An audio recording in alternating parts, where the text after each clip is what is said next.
Oh, customer service excellence, that is really a passion of mine and has been for 20 years. And I've used it as a main driver in our business too, to differentiate us from our competitors. I think these days it's absolutely crucial that businesses really do appreciate the value of the loyal customer, that they keep the loyal customer, that they acknowledge and use the benefits of having that word-of-mouth recommendation, that advocacy, the free marketing that comes from happy, satisfied customers.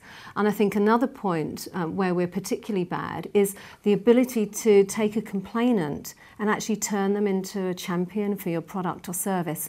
From experience, I think we're really, really poor at that in the UK at the moment.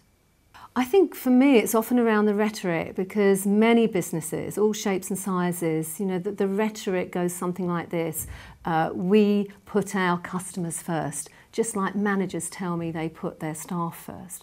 But for the customer, that experience, that customer journey is often very, very different. So the things that we would observe time and again would be where the customer is actually almost seen as an irritant, an interruption to the day. They're passed from pillar to post, they're ignored, they're patronised, they're treated as though they haven't really got a choice. And often it's an attitudinal thing. I think a lot of the time the wrong people are in the wrong jobs. It's very hard to change attitudes. It's much easier to give people the skills. And I'll give you an example. I'm always devastated when, in going into 2011 as we are now, I often hear delegates say to me, you know, if it wasn't for the customer, I could get on with my job. I mean, how naive is that?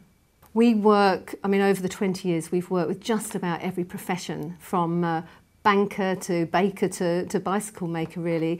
Accountants, social workers, underwriters, engineers, architects, planners, building control officers, our own profession, other HR professionals and so on. So the whole breadth, really. I think the first thing is get them to realise that the rhetoric really isn't enough. I mean, customer service excellence as a concept has been around in this country for well over 30 years. You know, it's been on the lips of managers since then.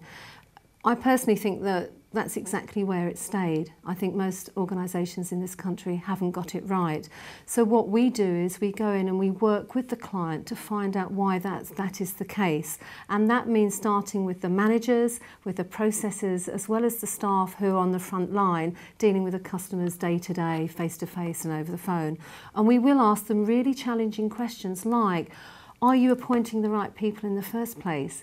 Do your managers actually inspire and enthuse staff to want to deliver outstanding service all of the time? Do you operate a culture which encourages people to take risks with customers, or is it very much a blame culture? And how often as an organisation do you, as managers and your staff, take your shoes off, if you like, and walk in the shoes of your customers, so you actually experience that customer journey? And I think that kind of approach then leads into obviously training, which is often for everybody, as well as sometimes improvements to processes and procedures.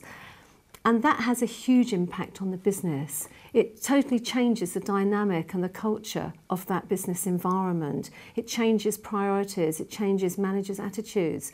It actually encourages innovation and enthusiasm. And at the end of the day, that means that business is going to be a far better place to have these advocates, to have these champions that then go off and almost, you know, the customers are doing their marketing for them. So that's got to be good for business.